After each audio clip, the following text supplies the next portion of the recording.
حضرت عمر فاروق رضی اللہ تعالیٰ عنہ سے بڑا تو اصول پسند کوئی نہیں نہ ہوگا. بہت بڑا چودھری بھی اگر اپنی گلی کے اندر حضرت ابو سفیان جیسے لوگ مسلمان ہو گئے, کلمہ پڑھ لیا, اور جناب ابو سفیان رضی اللہ تعالیٰ عنہ نے اپنے گھر کے اندر نہ تھوڑی سی سامنے اینٹیں رکھ کے جگہ بنا لی, تو حضرت عمر کو پتا چلا تو فرمایا جیسے بنائی ہے ویسے وہ کھیڑو بھی. آپ نے لوگوں کا رستہ تنگ کر دیا. اصول پسند آدمی, اصول کی بات آئے تو بیٹے کو بھی معافی نہیں, کسی کو معافی نہیں, بڑے اصول پسند تھے. ایک دن لوگوں نے کہا عمر تو بڑا اصول پسند ہے, پر یہ مسجد نبی کی گلی میں جو نبی پاک کے چچا حضرت عباس کا پرنالہ لگا ہوا ہے اور وہ سب لوگوں کے کپڑے کیچڑ سے بھر دیتا ہے, وہ پرنالہ نہیں نظر آتا گلی میں لگا ہے. اب تو ہمارے پرنالے اور طرح کے ہیں نا, تو جو حرم شریف میں آپ میزاب رحمت ہے وہ دیکھا نا آپ نے, وہ پرانے زمانے میں جو لوہے کے پرنالے ہوتے تھے, تو وہ واقعی پوری گلی جو تھی نا وہ گزر کوئی نہیں سکتا تھا. اتنا اچھا شاور ہوتا ہی کوئی نہیں تھا جتنا وہ ہوتا تھا. وہ بڑا تگڑا قسم کا پرنالہ ہوتا تھا, تو کوئی شے نہیں گزر سکتی تھی بڑی دیر تک. بارش کے رکنے کے بعد بھی ساری چھت سے جب تک پوری مٹی اور پوری توڑی ساری نہیں نہ اتر جاتی تھی تب تک وہ پرنالہ نہیں سانس لیتا تھا, تو پرنالہ بہتا تھا. اور وہاں سے بڑا مین گلی تھی مسجد کو آنے کی, لوگوں کے کپڑے آلودہ ہو جاتے. اتنے لوگوں نے حضرت عمر سے کہا یہ پرنالہ نہیں نظر آتا, یہ نہیں اصول پسندی. تو جناب عمر فاروق رضی اللہ تعالیٰ عنہ فرمانے لگے اتار دیتے ہیں پرنالہ, یہ بھی اصول پسندی ہے, اتارتے ہیں. حضرت عمر فاروق نہ گئے, اور شارحین نے لکھا ہے کہ اونٹ کے اوپر بیٹھ کر آپ نے یوں پکڑ کے نا پرنالہ کھینچا, اور جناب عباس کے گھر والوں سے فرمانے لگے 4 کونے ہوتے ہیں گھر کے, چھت کے 4 کونے ہیں, کسی اور میں لگا لو پرنالہ, کو ضروری ہے کہ نمازیوں والی گلی پہ لگایا جائے. یہ کہہ کے آ گئے, کسی کی جرت تھی بات کرے. حضرت عباس آئے تو لوگوں نے آ کے کہا کہ عمر نے پرنالہ کھیڑ دیا, اور فرمایا کہ 4 کونے کہیں اور لگا لو. تو حضرت عباس مسکرائے. لوگوں نے کہا مسکراتے کیوں ہو؟ فرمانے لگے کوئی مسئلہ نہیں, عمر خود آ کے لگا کے جائے گا. جیسے وہ کھیڑا ہے ویسے. لوگوں نے کہا وہ عمر ہے, عمر کو بدلنا اور اس کی بات کو بدلنا, اور اتنی جرت کہ وہ لگا کے جائے. جس بندے کو دیکھ کے شیطان گلی کا رستہ بدل جاتا ہے, آپ اس کی بات کر رہے ہیں. فرمایا میں نے کہہ دیا نا عمر لگائے گا, تو انشاءاللہ عمر لگائے گا. حضرت عباس مسجد میں آئے, نماز پڑھی, تو کہتے میں نے بات چھیڑی تھی. عمر خود کہنے لگے کہ حضور آپ سے تو امید نہیں تھی. حضرت عباس سے کہنے لگے بھئی جگہ بھی ہے, 4 کونے ہوتے ہیں گھر میں, کو ضروری ہے اسی کونے پہ لگے جہاں سے نمازی گزرتے ہیں. یہ بخاری مسلم کی حدیث ہے. حضرت عباس کہنے لگے عمر 4 کونے ہیں, میرے پاس جگہ بھی ہے پرنالے کی, میں نے بھی کئی دفعہ سوچا تھا کھیڑ دوں, اور میں بھی اسی گلی سے گزرتا ہوں, میرے کپڑوں میں بھی کیچڑ بڑی دفعہ پڑا ہے, پر مجبوری یہ ہے وہ کھیڑ اس لیے نہیں سکتا کہ یہ پرنالہ میرے نبی کریم نے اپنے دستے مبارک سے لگایا تھا. فرمایا میں مکان بنا رہا تھا, چھت بنا رہا تھا, تو حضور اچانک آ گئے, اور کئی لوگ گواہ ہیں اس کے. رسول کریم تشریف لائے اور نبی پاک علیہ السلام نے فرمایا لاؤ چچا تھوڑا میں بھی کرتا ہوں, اور پھر میرے نبی کریم صلی اللہ تعالی علیہ وسلم نے اپنے دستے مبارک سے یہ پرنالہ لگایا تھا. کئی دفعہ سوچا وہ کھیڑ دوں, پھر سوچتا ہوں حضور نے لگایا تھا. لیکن چلو اب تو علت پائی گئی, اب تو سمجھ آ گئی, اصول بن گیا. اب تو اصول بن گیا نا, تو ٹھیک ہے, آپ اب اس طرح کرے, وہ کھیڑ دیا تو ٹھیک ہے. جناب کہنے لگے پہلے کیوں نہیں بتایا؟ بھائی وہ نمازیوں پہ چھینٹے پڑتے ہیں, گلی کا رستہ ہے. فرمایا رس پڑتے ہیں تو پڑھتے رہے, آپ نے بتایا کیوں نہیں؟ حضرت جناب عباس کہنے لگے کہ آپ کا کیا خیال ہے کہ میں یہ کروں گا کہ لوگوں پہ چھینٹے پڑے اور مجھے پرواہ نہ ہو؟ حضور نے لگایا تھا. حضرت عمر فاروق نے نا جناب عباس کا بازو تھاما, تن تندور تے ہڈاں دا بالن, بازو تھاما, اور تھام کے نا اسی جگہ لے گئے جہاں پرنالہ کھیڑا تھا. پہلے تو اونٹ پہ چڑھ کے لگایا تھا نا, تو اب کہنے لگے حضرت عباس سے کہ آپ نا میرے کندھوں پہ چڑھ گئے, میرے کندھوں پہ تن تندور تے ہڈاں دا بالن, اسی ہاواں نال تپایا, کپ کپ مکیاں پیڑے کیتے, اتوں عشق پلے تھن لایا, تن دا سالن تے من دی ہانڈی, لون صبر دا پایا. غلام فریدہ وے میں ساری تیری, تینوں اجے یقین نہیں آیا؟ فرمایا خود لگائیے. حضرت عباس رضی اللہ تعالیٰ عنہ وہ پرنالہ لگا کے اترے. حضرت عباس بھی رو رہے تھے اور جناب عمر بھی رو رہے تھے, آنکھوں میں آنسو تھے. فرمایا ہم یہ نہیں دیکھیں گے کہ علت کیا ہے, وجہ کیا ہے, ہم تو یہ دیکھیں گے کہ رسول اللہ کی نسبت کیا ہے. نبی کریم علیہ الصلوۃ والسلام کے دستے مبارک لگ گئے, ساری وجوہات ختم ہو گئی. اب جس کے کپڑوں میں پانی پڑتا ہے پڑے, جس کو تکلیف ہوتی ہے ہو, لیکن چونکہ یہ رسول پاک صلی اللہ علیہ وسلم نے دستے مبارک سے لگایا ہے, تو مزاج یہ ہے کہ جہاں بات آئے گی ذات رسالت کی, وہاں باقی کے قانون چھوڑ دیے جائیں گے, وہاں باقی کے معاملات چھوڑے جائیں گے, وہاں تکلف سے نکلا جائے. اور یہ محبت نا بڑی جلدی شروع کر لینی چاہیے. توجہ ہے میری بات پر؟ محبت کا جملہ بڑا بدنام ہو گیا ہے. لوگوں نے ہوس کے رشتے کا نام محبت رکھ دیا ہے. میں نے کہہ دیا جو کہنا تھا. اب تو محبت کا فکرہ جو ہے وہ ایسی جگہ فٹ کیا جاتا ہے جہاں سے نا فٹ کرتے ہوئے سمجھ نہیں آتی کہ یہ کیا کہہ رہا ہے. محبت بڑے پاکیزہ جذبے کا نام ہے. محبت ایک بڑی ستھری چیز کا نام ہے. اور محبت کے قابل صرف ہے ہی وہ حبیب جو مدینے کے چاند ہے. باقی یہ کیا بات ہوئی کہ ادھر بھی محبت کر لو ادھر بھی محبت کر لو. اپنا معیار زمانے سے جدا رکھتے ہیں. اور بھائی ہم تو محبوب بھی محبوب خدا رکھتے ہیں. پیار کریں تو اس سے کریں جو بے عیب ہے, جو لا ریب ہیں, ان سے محبت کریں. میرے نبی کریم علیہ السلام سے نا بڑے شروع میں بڑے آگاہ ایک صحابی تھے, حضرت برا بن مالک نام تھا. چھوٹی سی عمر تھی. حضور گلی سے گزرتے نا کبھی تو جذبہ تھا بڑا. چھوٹی عمر, بعد میں لکھا صرف 14 سال کے تھے, بعد میں لکھا نہیں 14 تو زیادہ ہیں, 12 سال عمر تھی. عشق لگا سی کھیڈا کھیڈ دی. 12-14 سال عمر. اصل میں نا بچوں کی ڈائریکشن ٹھیک نہیں. ان کی ڈائریکشن ٹھیک ہو نا تو یہ چوکوں میں کھڑے ہو کے موبائل پہ گیمیں نہ کھیلے اور معاذ اللہ میسج نہ کریں, بلکہ یہ مسجد میں بیٹھ کے نبی پاک کی نعتیں سنیں. ہم نہ وہ کام کر نہیں سکے. میرے جیسے لوگوں نے بڑی کوتاہی کی زندگی میں. ہم محبت رسول کا پیغام بانٹ نہیں سکے. ہم نے اپنی بیماریاں دیکھی, اپنی تھکاوٹیں دیکھی, یہ دیکھا کہ فلاں شہر کیسے جائیں, فلاں شہر کیسے جائیں. ہم وہ کام کر نہیں سکے جو ہمیں کرنا چاہیے تھا. ذمہ تھا, باپ کی ذمہ ہے. نبی پاک نے فرمایا ماں باپ کی ڈیوٹی ہے اپنی اولاد کو میری محبت سکھائیں. پر ہم وہ رنگ دے نہیں سکے, ہم وہ مزاج دے نہیں سکے. ہم نے وہ کوتاہی کی. ہم نبی پاک کا حسن, حضور کی سیرت, اخلاق عالیہ, کردار, گفتار, رفتار, انداز, تربیت, وہ ساری باتیں قوم کو بیان نہیں کر سکے. اس لیے لوگ وہاں پہنچے نہیں. ورنہ مغز قرآن روح ایمان جانے دی ہست حب رحمت للعالمین, ہم وہاں تک لے جا نہیں سکے. حضرت برا بن مالک نا 12 سال کی عمر ہے. 12 سال. نبی پاک گلی سے گزر رہے تھے تو دوڑ کے آ گئے. آ کے نا حضور سے چمٹ گئے. عرض کرنے لگے حضور کوئی حکم بتائیں, میرا دل کرتا ہے آپ کی بات مانوں. کوئی حکم حضور. مجمع الزوائد میں حدیث, اس ایک حدیث کے لیے نا میں کو 5000 روپے کی پوری کتاب, پوری 10 جلدیں خرید کے لایا تھا. ایک حدیث کے لیے. پیاری بڑی ہے, شاندار بڑی ہے. اور میرا دل کیا, میں نے کہا جس کتاب میں ہے نا ساری کتاب ہی منگا لو. کچھ چیزیں بڑی انسان کو انوکھی لگتی ہے نا. حضرت برا بن مالک رضی اللہ, چھوٹی سی عمر ہے, حضور سے لپٹ گئے. حضور نے فرمایا بیٹے کیا ہوا؟ عرض کرنے لگے حضور کوئی حکم بتائے, میرا بھی دل کرتا ہے عمل کروں. تو حضور نا چھوٹے چھوٹے کام بتاتے ہیں. دکان سے, یہ بچوں کو یہی بتانا ہوتا ہے نا, دکان سے لے آ, یہ کر دے, فلاں کو بلا لے. لیکن حضور ان کی غیر موجودگی میں ان کا ذکر بڑا کرتے. ایک دن کچھ لوگ کہنے لگے حضور بڑا ذکر کرتے ہیں پر وہ کرتا تو چھوٹے موٹے کام ہے بچہ. تو نبی پاک نے ایک دن ارادہ کیا کہ ان کو تجربہ نہ کرائیں کہ وہ پیار کتنا کرتا ہے. رسول کریم فرمانے لگے میں جو کہوں گا کرو گے؟ حضور کروں گا. فرمایا جاؤ اپنے باپ کی گردن کاٹ کے لاؤ. کس کی؟ جی بات تو محبت کی ہو رہی ہے. کڑوی سی بات نہ کر لوں, کڑوی سی رہنے دیتے. آپ کا پروگرام نہیں تو چھوڑ دیتے, آگے بڑھ جائیں. ذرا کڑوی سی ہے, کر لوں جی, بولیے.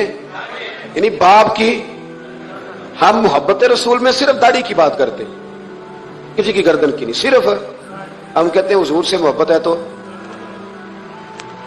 میں نے کہا تھا نا کڑوی ہے, آپ نے مجھے گھورنا شروع کر دیا اور خاصا تیز گھور رہے ہیں آپ. اور خدا کے بندو یہ رسول اللہ کی سنت ہے. کسی کو نہ اچھی لگے, کسی کو ہی تعریف نہ کرے, پر میرے رسول کو تو اچھی لگتی ہے کہ نہیں. نبی, ایک بندہ مجھے کہتا ہے داڑھی کے نام پہ لوگ تانے بڑے دیتے ہیں, داڑھی رکھی ہے تو یہ کرتا ہے. تو میں نے کہا یہ نبی پاک کے نام کا تانا, اسے خوش ہو کے قبول کر, اس کا بڑا مزہ ہے. اس کو یوں یوں سینہ کھول کے کہہ دے تانا, دے تانا. تو کبھی کبھی نا ایسا ہوتا تھا, میں پڑھتا تھا تو کبھی گزرتے تو کہتے وہ جا رہے ہیں داتا صاحب والے, وہ جا رہے ہیں غوث پاک والے. تو میں نے کہا الحمدللہ, یہ اس طرح ہمیں روز چھیڑا کرو, اس طرح روز چھیڑا کرو, ہمیں خوشی ہوتی ہے. اور یہاں بھی کہنا اور قیامت میں جا کے بھی یہی کہنا کہ یہ داتا صاحب والے ہیں, وہاں بھی کہنا کہ یہ غوث پاک والے ہیں. یہ چھیڑو ہمیں, ہم یہ چھیڑتے ہو تو ہمیں مزہ آتا ہے. یہ کہا کرو, ہمیں روز کہا کرو. اللہ تعالیٰ ہمیں عقیدے پر استقامت نصیب فرمائے. آگے بڑھتا ہوں, بات مکمل کرتا ہوں. حضرت برا بن مالک رضی اللہ تعالیٰ عنہ نا, حضور نے فرمایا جا اپنے ابا کا سر کاٹ کے لاؤ. تو وہ دوڑے. ایک روایت میں ہے کہ مولا علی کے گلے میں تلوار لٹک رہی تھی, یوں کھینچی, اور اس نے جذبات سے دوڑے کہ حضور نے فرمایا اسے پکڑ لو ورنہ یہ گردن کاٹ بھی لائے گا. پکڑ لو اسے ورنہ یہ کاٹ دے گا. اللہ کی قدرت کے تھوڑا وقت گزرا تو وہ بیمار ہو گئے.